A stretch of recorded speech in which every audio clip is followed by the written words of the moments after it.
What if I told you there exists a book that no one on Earth can read? A manuscript written in an unknown language filled with drawings of plants that don't exist and symbols that defy every known alphabet. For over 600 years, the Voynich Manuscript has mocked the world's greatest minds, from codebreakers of World War II to modern AI algorithms, and yet its meaning remains hidden. We've decoded Nazi war messages, broken ancient ciphers, and even read languages lost for millennia. So why can't we read this one book? What power does it hold that every attempt to understand it has failed? By the end of this video, we'll piece together the evidence, and maybe, just maybe, you'll see why the Voynich Manuscript refuses to be solved. Imagine holding a book in your hands, a book that no one on Earth can read. Its pages are filled with symbols that resemble letters but belong to no language ever spoken. Strange plants twist and bloom across the parchment, plants that have never been seen in any forest, any garden, or any world we know. Its ink has faded, its edges have browned with time, but its mystery remains as alive today as it was 600 years ago. This is the Voynich Manuscript, a book that has defied understanding for over half a millennium. Historians have studied it, cryptographers have attacked it, artificial intelligence has analyzed it. Yet no one, not one human, not one machine, has been able to uncover its meaning. Every page seems to mock us, whispering secrets in a language that doesn't exist. The letters flow like real words, arranged with purpose and precision, almost teasing the reader with the illusion of sense. But the more you look, the less you understand. Every line, every symbol, every curling stroke seems to say, "You are not meant to know." And that's the mystery we face tonight. Why, in an age where we can break the most complex codes, read DNA like text and translate forgotten languages from crumbling ruins, do we still stand defeated before this one book? What makes it so impossible to read? What power lies within its pages that has resisted every attempt to unlock it? To understand the problem, we first have to understand how extraordinary this manuscript really is. It's not just a riddle written by an ancient scribe. It has a puzzle so deep that it has shaken the confidence of entire generations of experts. Think about this. The best cryptographers of World War II, the same minds who cracked Nazi codes and saved millions of lives, couldn't decipher it. Linguists who've reconstructed dead languages like Sumerian and Egyptian have failed. Even modern AI systems trained on every known language, from ancient to digital, have come up empty. This isn't just a book. It's a wall between human intelligence and the unknown. And the strangest part? The more we study it, the deeper the mystery grows. Because everything about the Voynich Manuscript looks intentional. The handwriting isn't random scribbles. It's clean, consistent, carefully designed. The illustrations are detailed, symmetrical, almost scientific. Whoever created it knew exactly what they were doing, but doing what exactly? Some pages show plants' roots twisting into impossible shapes, leaves that seem to blend species together. Others show stars, moons, and circular diagrams that look like celestial charts. Then there are pages filled with naked women bathing in green liquid, connected by pipes and streams that make no logical sense. It's not just unreadable, it's unfamiliar. Everything in it belongs to a world slightly out of sync with ours. So the real question becomes, is this the work of a brilliant mind trying to hide something, or the creation of someone from a world we simply can't comprehend? Every theory we've ever had about this manuscript has collapsed under its own weight. Every translation, every code, every pattern, they all fall apart. It's as if the book is alive, adapting, refusing to let us in. Some say the author was a genius ahead of their time, perhaps a medieval scientist encoding forbidden knowledge. Others believe it was meant as a hoax, a deliberate trick to confuse and profit off the curious. And then there are those who think it was never meant for human eyes at all. But here's the real problem that keeps historians awake at night. We don't even know what kind of mystery we're dealing with. Is it linguistic, cryptographic, artistic, spiritual, or something beyond all of those categories? For 6 centuries, this manuscript has remained silent, but not forgotten. Every time someone tries to read it, they become part of its story. Every failed attempt adds another layer to its myth. Maybe it's not just a book we can't read. Maybe it's a mirror showing us the limits of our own understanding. And so we ask again, in a world where knowledge is limitless, how can one book still hold a secret that no one can break? What truth is it hiding from us, and why? Soft music builds again, the anticipation rising as if something is about to be revealed. Because tonight, we're not just opening a book, we're opening a door. A door to the unknown, to a mystery that has defeated kings, scholars, scientists, and machines alike. A mystery that has turned the brightest minds into question marks. A mystery that still asks us, even now, can you read me? Our journey into the heart of this mystery begins not in the Middle Ages, but centuries later, in the year 1912. A man named Wilfrid Voynich, a Polish book dealer with an eye for rare treasures, was exploring the archives of a crumbling Jesuit college near Rome. Imagine him stepping into a dusty old library, its air thick with the scent of parchment and age. Sunlight cuts through the windows, striking shelves lined with forgotten manuscripts, most ordinary, some priceless, and hidden among them. One small, unassuming bundle catches his eye. It's bound in vellum, fragile but strangely well preserved. The cover bears no title, no author's name, only a faint stain of time. He opens it, perhaps expecting a medieval herbal or a scholar's notebook, but what he sees instead leaves him breathless. Page after page of handwritten text, beautifully curved letters unlike any script he had ever seen. No Latin, no Greek, no Cyrillic. Just an alien rhythm, smooth, flowing, almost musical, yet entirely unintelligible. And the illustrations, that's where the real shock comes. Plants, dozens of them, carefully drawn and painted in vivid greens and yellows, but none that matched any known species. Some looked almost real, but the details, the twisted stems, impossible flowers, and roots, belonged to no earthly botany. Then came the other pages, and the strangeness deepened. Naked women bathing in pools of green fluid, tiny pipes connecting them like channels of energy or veins of some great living thing. Charts filled with circular patterns, stars, suns, moons, and symbols that resembled the heavens but didn't align with any known constellation. Voynich flips the pages with trembling hands, realizing this is no ordinary find. Somewhere in these drawings lies meaning, but meaning wrapped in secrecy. He senses that he's holding something ancient and important, but he can't yet grasp what. And that's the beauty of the moment, a man of logic standing at the threshold of the impossible. When he later examined the manuscript more closely, he found a letter tucked inside, written in Latin. Dated to the 1600s, addressed to Athanasius Kircher, a Jesuit scholar famed for his fascination with ancient scripts. The letter claimed that the book once belonged to Emperor Rudolf II of Bohemia, who had purchased it for 600 gold ducats, a small fortune in his time. The writer believed it to be the lost work of the English philosopher Roger Bacon, a 13th century scientist and alchemist rumored to have dabbled in forbidden knowledge. Imagine what that meant for Voynich. If true, this wasn't just a mystery.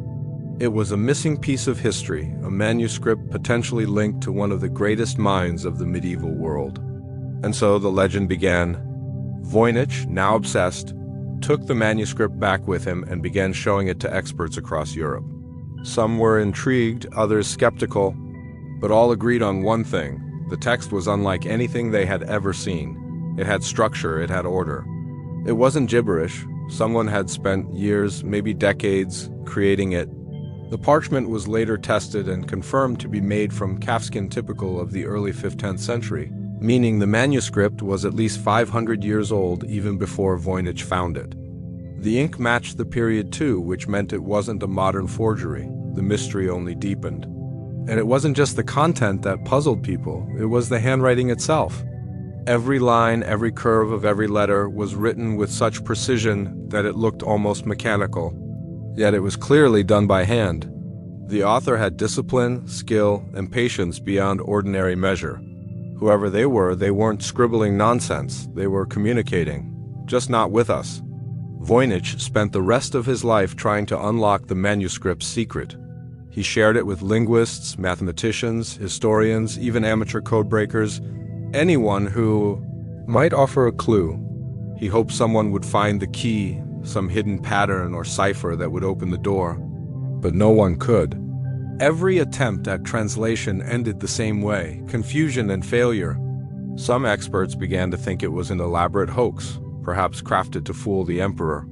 Others were sure it was an encrypted text, a code hiding forbidden knowledge. Voynich himself believed it contained revolutionary discoveries, maybe secrets of alchemy, medicine, or astrology lost to time. But belief is not proof, and no proof ever came. As years passed, the manuscript passed from one scholar to another, each convinced they would be the one to crack it. They mapped the structure, charted word frequencies, analyzed the shapes of the letters, all to find that the text behaved exactly like a real language, just not one spoken anywhere on Earth. And so, from a dusty chest in an Italian monastery to the desks of the world's greatest minds, the Voynich Manuscript began its second life, not as a simple artifact but as a living enigma. A puzzle unearthed by chance, reborn into a century obsessed with reason, only to defy it completely. A manuscript without a past, without an author, without a language, discovered by a man who could never have imagined the storm of mystery he was about to unleash. When you open the Voynich Manuscript, it doesn't greet you with words, it invites you into a world. A strange, living world that feels half scientific, half dreamlike. Each page seems to follow its own logic, and yet together they form something that looks astonishingly deliberate, as if it were designed with purpose, but a purpose no one can define. At first glance, the book feels like an herbal or a scientific compendium from the medieval era. There are drawings of plants, circular diagrams, human figures, and flowing text, but nothing quite matches anything known. Scholars who studied it realized that the manuscript appears to be divided into distinct sections, almost as if each part represents a different field of knowledge. But the deeper they looked, the stranger it became. The first section is often called the botanical section. Page after page of plants, some with familiar roots and leaves, others that defy reason. Flowers that grow from impossible stems. Leaves shaped like stars, roots that twist like serpents. Some illustrations even combine traits from multiple species, a single plant with the leaf of one, the flower of another, and the roots of something that doesn't exist. Each drawing is labeled with the same mysterious script, short words beside each plant, perhaps names, perhaps something else entirely. Botanists tried to identify them, comparing the shapes to known medieval herbs, but none of them matched. It's as if the plants came from another world, or from the imagination of a mind that saw nature differently than we do. Then comes the astronomical section, and this is where the manuscript begins to transcend logic. Circular diagrams fill the pages, filled with stars, suns, moons, and symbols that look vaguely astrological. Some pages show what seem to be constellations, but none align with the stars we know. Others appear to represent planetary systems. But remember, this book was written centuries before telescopes revealed what planets even looked like. What is stranger still are the small feminine figures intertwined within these celestial charts. Naked women standing among stars, sometimes inside circular shapes, as though representing the cosmic or the divine. Were these diagrams maps of the heavens? Or were they maps of something far more mysterious? The unseen patterns of life and energy that medieval minds believed bound the universe together? The biological section might be the most bizarre of all. It's filled with drawings of women, hundreds of them, bathing, floating, or standing in tubs connected by thin green pipes. These pipes twist and merge, flowing into pools of liquid, almost like veins in a living organism. The figures seem to move through these channels as if being transformed by the fluid or perhaps giving life to it. Some pages look almost medical, others mystical. Historians have called this section the balneological part, suggesting it may relate to healing baths or herbal medicine. But no one can say for sure. If it was meant to depict health or anatomy, it does so in a language that no one has ever spoken. And then there's a cosmological section, circular foldouts with layers upon layers of symbols. Imagine opening a page that unfolds into a massive wheel, covered in connected circles, each one filled with symbols, stars, and swirling lines.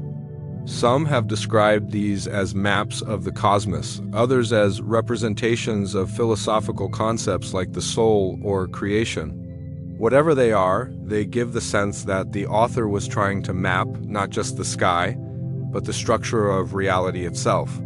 Next comes what scholars call the pharmaceutical section: jars, containers, and intricate drawings of roots and leaves. These pages seem almost practical, as if describing how to prepare medicines or extracts. Each jar is labeled, each plant precisely drawn, and yet, again, no word is recognizable. It's as if the author had knowledge of plants and chemistry that existed outside known history. Some experts have speculated that this section could be a coded guide to medieval alchemy or natural healing, knowledge so valuable it had to be hidden in plain sight. Finally, there's the text-heavy section, sometimes called the recipes or conclusions. Paragraphs of writing flow without interruption, with only small stars marking the beginnings of each entry. Whatever's written there could be the key to everything: instructions, explanations, maybe even the author's own notes. But without understanding the script, it remains an eternal mystery. Even the physical structure of the book adds to the intrigue. Around 240 pages survive today, but experts believe at least 28 are missing, torn or lost sometime over the centuries. The handwriting throughout is consistent, suggesting it was written by a single person. The ink used for text and illustrations is the same type, implying both were created around the same time, not added later. That means whoever wrote it also drew it, an author who was both artist and scholar, or something in between. When radiocarbon dating was done on the vellum, the parchment dated back to 1404 to 1438, placing its creation in the early 5th-10th century. But there are no records, no signatures, no clues to who that person was or what they were trying to say. The more scholars analyzed the manuscript's structure, the more deliberate it seemed, organized, consistent, and methodical. And yet the content is alien. It's as if the book mirrors our world, but slightly out of phase, familiar in form, impossible in meaning.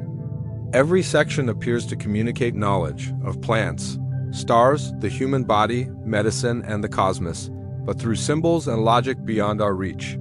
Some say it's a scientific text from a lost civilization. Others claim it's an elaborate cipher meant to conceal dangerous truths.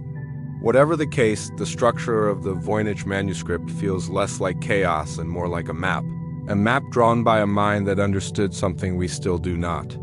From the moment the Voynich Manuscript resurfaced in 1912, one question has haunted every scholar who dared to study it. What does it say? For over a century, this question has lured cryptographers, linguists, mathematicians, and dreamers into its labyrinth of symbols. Some devoted their lives to decoding it. Others lost themselves in it.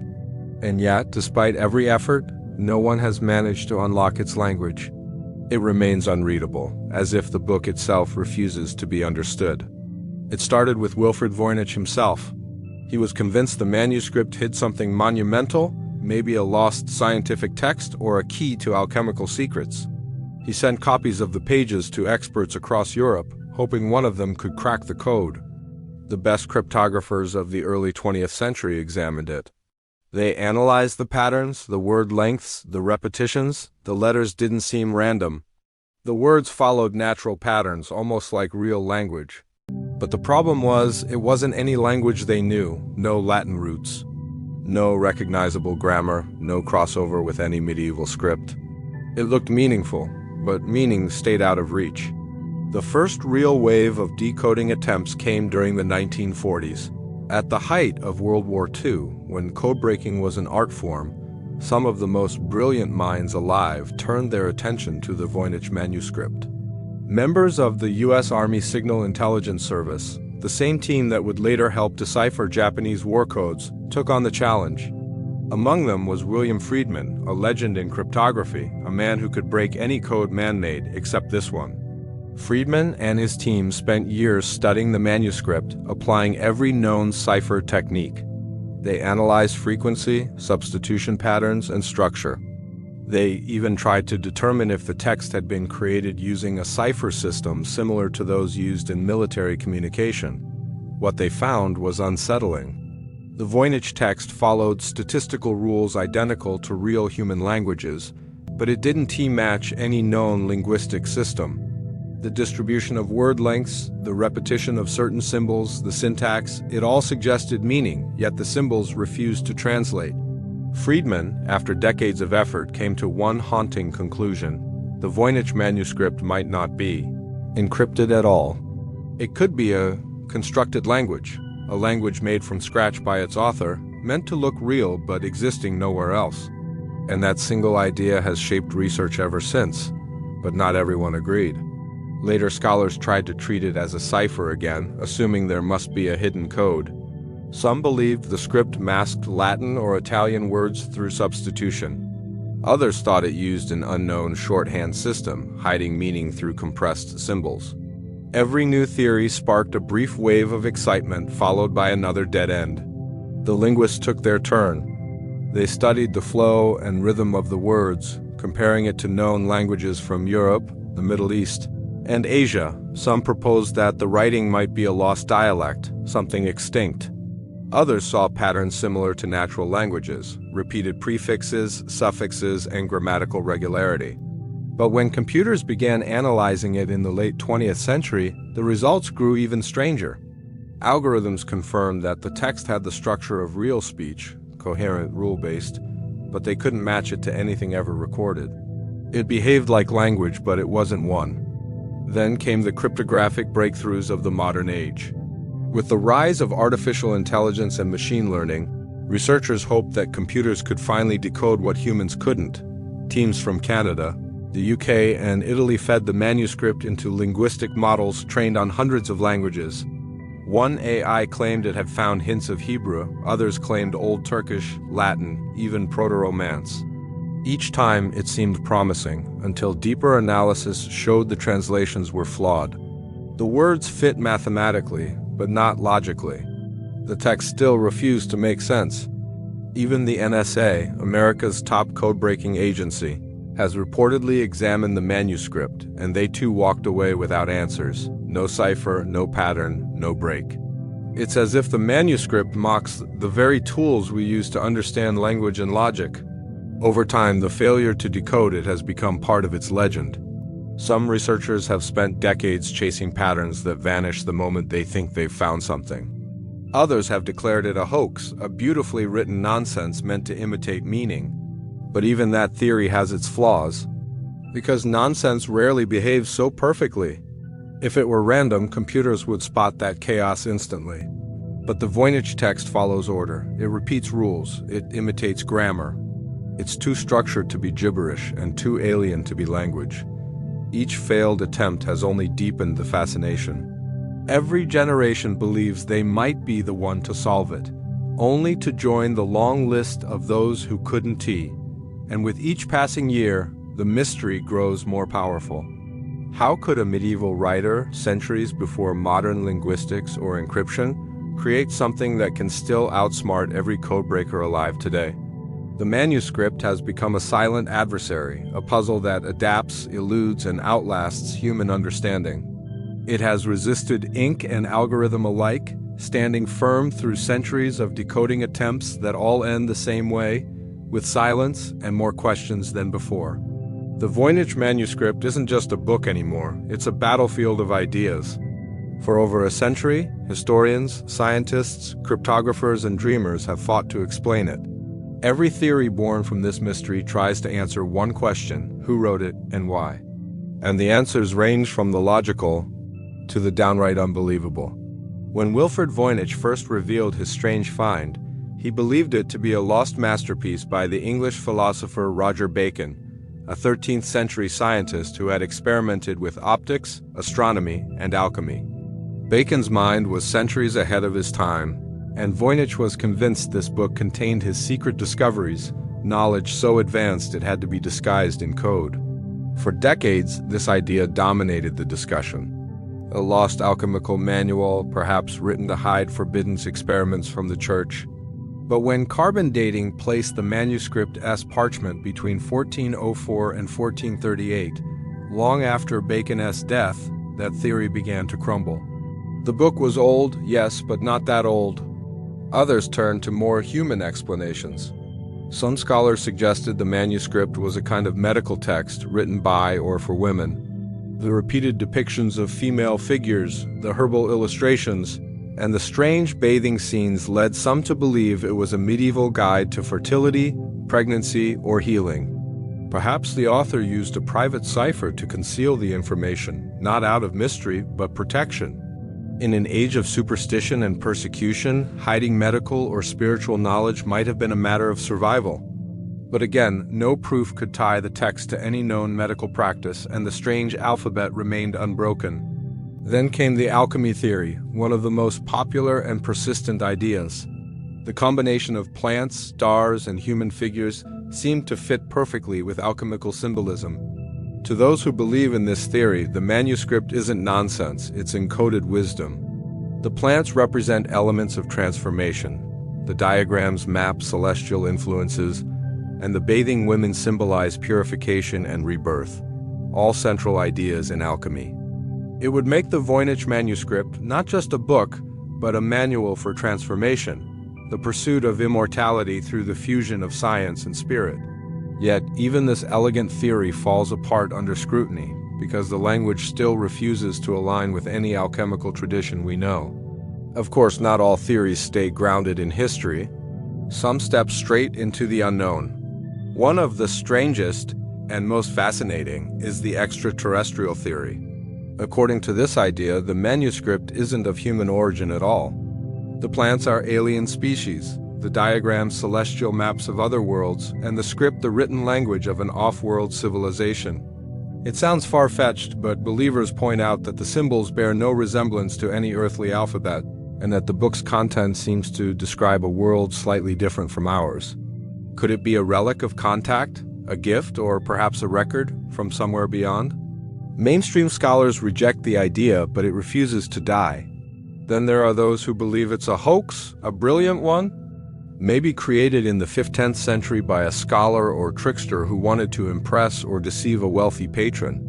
Some point to the fact that Emperor Rudolf II, who allegedly owned the manuscript, was known for his fascination with magic and the occult. What better way to capture his attention and his gold than with a mysterious book filled with coded wisdom? If that's true, then the Voynich Manuscript might be one of the earliest examples of a grand deception. But here's the problem. The handwriting, the structure, the detail of the illustrations, all of it is too consistent, too organized. A random hoax would show signs of fatigue or repetition. This one doesn't. Every page feels intentional, crafted with precision and patience. Some researchers think it's not a hoax or a message, but an experiment, a linguistic creation meant to mimic real language. Perhaps the author wanted to test how far they could push human perception, to see if they could invent something that felt meaningful but wasn't a. If true, the Voynich Manuscript would be the world's earliest artificial language, predating even modern constructed languages like Esperanto. And then there's the idea that the text is written in a lost natural language, one that existed briefly in a small community, vanished before history recorded it, and was preserved only here. This theory gained momentum when AI-based analyses showed patterns resembling human grammar, just not any known one. If that's the case, then the manuscript could be the final echo of a civilization whose voice has been erased by time. Every theory, no matter how wild or logical, shares one thing: uncertainty. Each explanation seems to make sense until you look closer. Every attempt to fit the manuscript into a box leaves something unexplained. The handwriting is too disciplined for a prank, too cryptic for a diary, too structured for nonsense. The book exists in a twilight zone, halfway between knowledge and imagination, between history and myth. For some, that's what makes it so powerful. The Voynich Manuscript isn't just a riddle. It's a reflection of human curiosity itself, our desperate need to find meaning, even in the incomprehensible. Each new theory is another attempt to bridge that gap, to turn chaos into understanding, to find the voice hidden behind the symbols. But the voice never speaks. It only whispers, faintly, endlessly, daring us to listen harder. As the world entered the modern age, the mystery of the Voynich Manuscript refused to fade. In fact, it grew stronger. With every new scientific tool, every new breakthrough in linguistics, and every advancement in computing, scholars and scientists returned to this ancient book, convinced that their generation would be the one to finally crack its code. But instead of solving it, each new discovery has only made the manuscript even more mysterious. In the late 20th century, researchers began using technology to study the manuscript more precisely than ever before. High-resolution scans revealed details invisible to the naked eye, faint guidelines beneath the script, small corrections, and even hidden marks where the author had changed something mid-sentence. These clues confirmed what many had suspected. The manuscript wasn't random or careless. It had been written with care, intention, and incredible consistency. Every letter, every stroke was deliberate. Whoever wrote it knew exactly what they were doing. Then came carbon dating, the first hard scientific evidence of its true age. In 2009, a team at the University of Arizona tested fragments of the vellum parchment. The results were astonishing. The material dated to between 1404 and 1438, placing the book's creation squarely in the early 15th century. That meant it wasn't a modern forgery, nor a 19th century fake as some skeptics had once believed. It was genuinely medieval. This discovery eliminated dozens of theories at once, but it also raised new questions. Because now the timeline didn't match anyone's expectations. If it wasn't Bacon, and it wasn't a Renaissance hoax, then who could have created such an advanced, structured document so early in history? Linguists began to analyze the script in ways never before possible.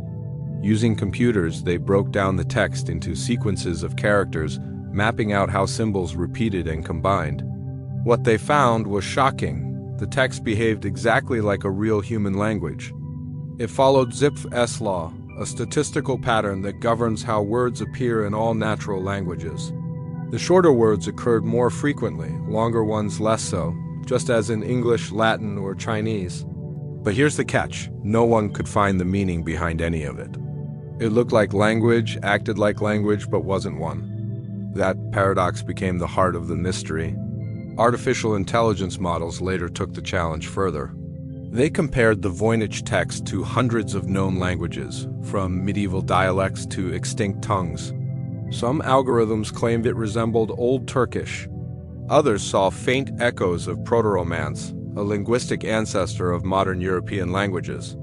A few even suggested Hebrew or ancient Nahuatl, the language of the Aztecs. But each translation attempt quickly fell apart when tested against logic. Words seemed to fit, but sentences made no sense. Grammar disappeared the moment patterns were pushed too far. It was as if the text contained fragments of meaning from every language, and yet none at all. But modern science didn't stop there. Multispectral imaging, a technique used to see beneath layers of ink, revealed subtle traces of erased symbols and sketches. It showed that the manuscript had been revised as it was written, perhaps by the same hand. Some pages contained faint outlines of drawings that were later replaced with entirely different ones, as if the author had changed their mind about what to reveal. These findings suggested a creative process, not chaos, not randomness, but thoughtful composition. The author wasn't a hoaxer. They were building something coherent, something purposeful. Even cryptographers turned back to the manuscript with renewed determination. Some proposed it used an unknown cipher system, a code based on rules lost to time. Others thought it might employ an algorithmic structure, a self-generating code. But none of these systems could replicate its peculiar balance between order and mystery. The Voynich script still danced on the edge between pattern and nonsense, like a message forever just beyond human reach. Meanwhile, modern historians examined the illustrations for context clues. They found that the plants and clothing styles vaguely resembled imagery from northern Italy in the early 1400s. The jars in the pharmaceutical section matched apothecary containers from that era. The baths resembled thermal spas common in Central Europe. It suggested that the author lived in that region, maybe drawing inspiration from real medieval traditions, but through a lens completely their own. Even with these clues, the central question remained unanswered. Who was behind it all? Some pointed to Jacobus Sinapius, a Bohemian alchemist. Others suggested it was the work of Antonio Avellino, known as Filarete, an Italian architect rumored to have experimented with secret languages. Each name, each hypothesis, fell apart under scrutiny. there was never enough evidence. The author's identity stayed as hidden as the text itself. In recent years, technology has only deepened the enigma. AI systems, capable of learning languages faster than any human, still fail to decode it. Deep learning models can now simulate translations based on probability, and yet when fed the Voynich text, they output nothing but gibberish. The manuscript remains one of the only written works on Earth that both humans and machines cannot read. Some scholars now think the manuscript is not meant to be solved, that it represents the limits of our perception. Others still chase the code, convinced the answer is just one discovery away. But after 600 years, the Voynich Manuscript continues to stand as a silent challenge to everything we know about language, intelligence, and meaning itself. For over 6 centuries, the Voynich Manuscript has defied every attempt to be understood. From cryptographers and codebreakers to linguists and AI, all have tried and all have failed. It sits quietly in the Yale University Library today, its pages perfectly preserved, its message still sealed. Every line of ink, every strange plant, every mysterious symbol remains a silent reminder that some knowledge exists just beyond our grasp. We've explored every theory, that it's a lost alchemical guide, a forgotten medical text, a coded language, a hoax, or even a relic from another world. Each idea has brought us closer to understanding, but never close enough. The deeper we look, the more the manuscript seems to look back, testing our curiosity, our arrogance, and our endless need to explain the unknown. Maybe that's the real secret hidden in its pages. The Voynich Manuscript isn't just about language, it's about mystery itself.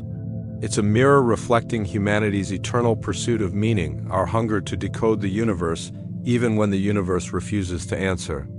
And perhaps that's why it continues to captivate us.